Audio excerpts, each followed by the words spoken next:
சில படம் பார்த்தீங்கன்னா மாஸா இருக்கும். சில படம் பார்த்தீங்கன்னா கிளாஸா இருக்கும். ஆனா, இப்ப இந்த வீடியோல நம்ம பார்க்க போற படம் வந்து ஒரு சோல் டச்சிங்கான படம்.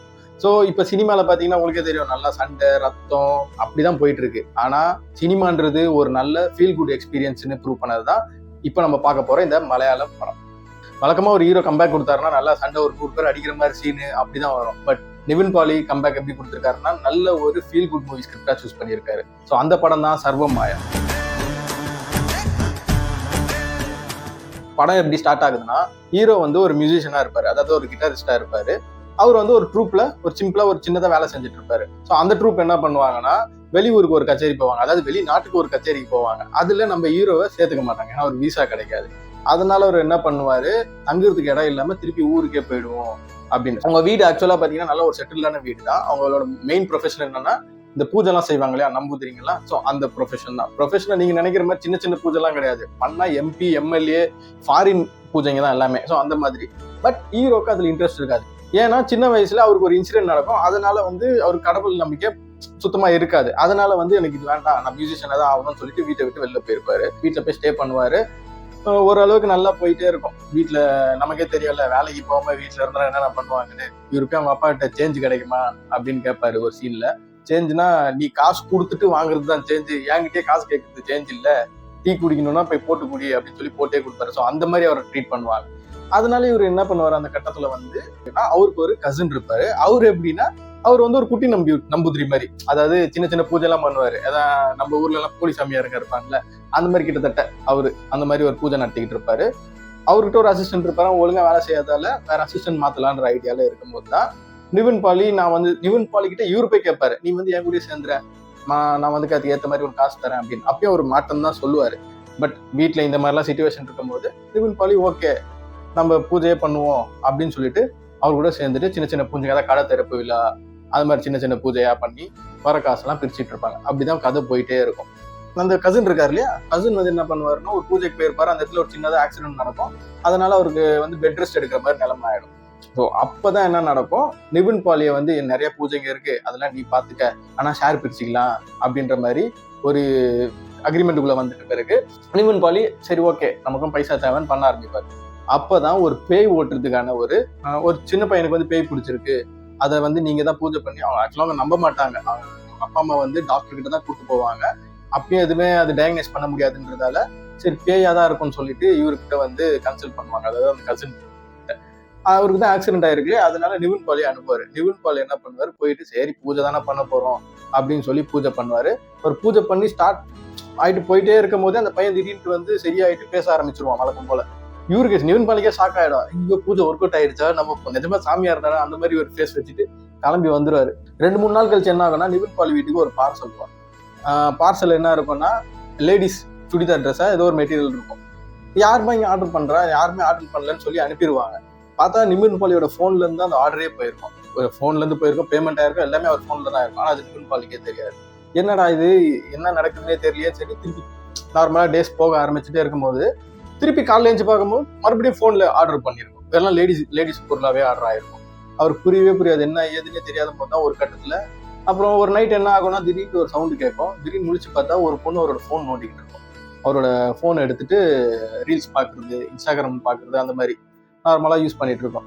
இவர் பதற அடிச்சுட்டு ஓடி போய் வெளில கதவை சாத்திட்டு உள்ள உட்காந்துப்பாரு. கனவு நினைச்சிட்டு இப்ப அவங்க தாத்தா ரூம்ல உட்காந்துட்டு இருப்பாரு. மறுபடியும் அடுத்த நாளும் பாத்தீங்கன்னா அதே டைம்ல போன் ஒரு பொண்ணு உட்காந்து யூஸ் பண்ணிட்டு இருக்கோம். என்னன்னு பார்த்தா அப்பதான் தெரியும், அவரு கூட வந்து அந்த வீட்டுல பேய் ஓட்ட போனார் இல்லையா, அங்க இருந்து அந்த கூட இருந்த பொண்ணு பேயாவே இவர் கூட வீட்டுக்கு வந்திருக்கும். வந்துட்டு இவர் போனை யூஸ் பண்ணிட்டு இருக்கோம். காரணம் என்ன சொல்லணும்னா, உங்ககிட்ட தான் ஐபோன் இருக்கு, அதனாலதான் உங்க பின்னாடியே வந்துட்டேன் அப்படின்னு சொல்லி அந்த பொண்ணு சொல்லும். ஆக்சுவலா நம்ம வீட்டுல ஒரு பேய் இருந்துச்சுன்னா என்ன பண்ணுவோம், முடிஞ்ச அளவுக்கு எல்லா சாமியும் போய் பார்ப்போம். அது பார்க்க கிறிஸ்டின் பேய் மாதிரி இருக்குன்னு சொல்லிட்டு என்ன பண்ணுவாருன்னா, போய் ஒரு கிராஸ் வாங்குவோம் அப்படின்னு சொல்லிட்டு ஒரு கடைக்கு கிராஸ் வாங்க போவாரு. கிராஸ் வாங்கி பார்த்தா அந்த பொண்ணே வந்து பர்ச்சேஸ் பண்ணோம். அந்த கிராஸ் அவர் எடுக்கும்போது இந்த கிராஸா சொல்லிட்டு இந்த கிராஸையே வாங்கும். அவருக்கு அப்போ புரியவே புரியாது, என்ன பேயின்னு நினைக்கிறோம், ஆனா பேயே வந்து சாமியோட பொருள்லாம் எடுக்குது. ஸோ இது என்ன ஏதுன்னு அவருக்கு புரியவே இல்லை. அந்த மாதிரிதான் சுச்சுவேஷன் போயிட்டே இருக்கும்போது தான் இவருக்கு வந்து அப்ப வந்து ஒரு சான்ஸ் கிடைக்கும். அவர் ஃப்ரெண்டு மூலியமா பாலிவுட்ல வந்து கிட்டாரிஸ்ட் ஆகிறதுக்கு வந்து ஒரு சான்ஸ் கிடைக்கும். ஸோ அதுக்கு வந்து இவர் ட்ரை பண்ணும்போது இவர் ஒரு டியூன் போடுவாரு. அந்த டியூன் இவங்களுக்கு பிடிக்கவே பிடிக்காது. அப்போ இந்த பொண்ணு பக்கத்துல இருந்துட்டு இந்த மாதிரி டியூன் போடு, இந்த மாதிரி ட்ரை பண்ணுன்னு சொல்லி போட்டோம்னா அவங்களுக்கு பிடிச்சிரும். அவரை செலக்ட் பண்ணிடுவாங்க. ஸோ அப்பதான் அவருக்கு தெரியும், ஓகே இது வந்து ஒரு மாதிரி கெட்ட பேயெல்லாம் கிடையாது, நல்ல பேய் தான், நல்ல விஷயம் தான் சொல்லுது அப்படின்னு சொல்லிட்டு தான் அப்பதான் அதுகிட்ட உட்காந்து பேசவே ஆரம்பிப்பாரு. ஓகே, உன் பேர் என்னன்னு கேட்பாரு. அந்த பொண்ணுக்கு பேரு தெரியாது. சரி, நீ எப்படி செத்துன்னு கேட்பாரு. அதுக்கு தெரியாது. நீ யாருன்னு கேட்பாரு. எதுவுமே தெரியாது. டோட்டலா அது ஒரு பேய், அதுக்கு போன் பிடிக்கும், அது மட்டும் தான் அதுக்கு தெரியுமே தவிர மற்றபடி அதுக்கு எதுவுமே தெரியாது. அதுக்கு தெரிஞ்ச ஒரே விஷயம், அது சாகும் போது எஸ்ன்னு ஒரு வார்த்தை கேட்டிருக்கோம். அது மட்டும் தான் அந்த பொண்ணுக்கு ஞாபகம் இருக்கும்.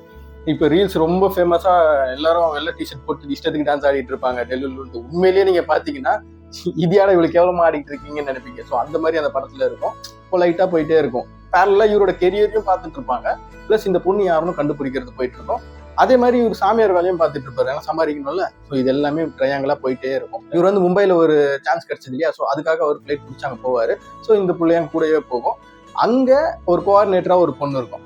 ஸோ அந்த பொண்ணுகிட்ட இவருக்கு வந்து ஒரு ஃபீலிங் வரும். ஸோ அதனால லவ் பண்ற மாதிரி ஒரு சுச்சுவேஷன் வரும். பட் இவருக்கு ஐடியா இருக்காது. இந்த டெலுலுன்ற பொண்ணு தான் வந்து பரவாயில்ல நீ லவ் பண்ணு வயசு ஆயிடுச்சு, நீ லவ் பண்ணலாம் அப்படின்னு சொல்லி புஷ் பண்ணி ஓரளவுக்கு அவங்களுக்கு ஒரு ரிலேஷன்ஷிப்ல தள்ளி விட பார்ப்போம். அப்படி போயிட்டு அவர் வந்து அதை அக்செப்ட் பண்ணிட்டு வர வழி இல்லை. என்ன ஆகும்னா இந்த பொண்ணு வந்து பொசசிவ் ஆயிட்டு எனக்கு உன் மேல லவ் இருக்கு அப்படின்னு சொல்ல ஆரம்பிச்சு. அதாவது அந்த பேய் வந்து ஹீரோ மேல லவ் இருக்கு அப்படின்னு சொல்லும்.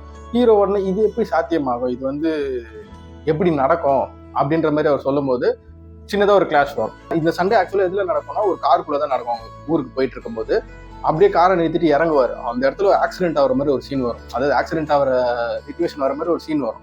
ஸோ அந்த இடத்துல தான் வந்து பார்த்தீங்கன்னா அந்த பேய்க்கு வந்து கொஞ்சம் கொஞ்சமாக ஞாபகம் வரும் என்ன ஆச்சு அப்படின்னு சொல்லிட்டு தான் இது கட்டி பிடிச்சிட்டு அவர் அழுவார். உன்னால என்னை தொடக்கூட முடியாது அப்படின்னு அவர் நினைக்கும் போது தான் அந்த பொண்ணு கட்டி பிடிச்சிட்டு அழுவும் போது அதுக்கு அப்போதான் ஸ்பார்க் ஆகும். ஓகே, அதோட பாஸ்ட் வந்து ஒன்று ஒன்றா ஞாபகம் வரும். அப்போ அதோட ஸ்டோரி சொல்லும். ஸோ அந்த பொண்ணோட பேக் ஸ்டோரி என்னன்னு பார்த்தீங்கன்னா அது ஒரு நல்ல ஒரு ஃபேமிலியில வாழ்ந்துட்டு இருக்கோம். நல்ல ஒரு அப்பா அம்மா ஒரு தம்பி இருப்பாங்க. இந்த பொண்ணு வந்து ஒரு இந்து பையனை லவ் பண்ண. ஆக்சுவலாக இந்த பொண்ணு ஒரு கிறிஸ்டியன். ஒரு இந்து பையனை லவ் பண்ணோம்.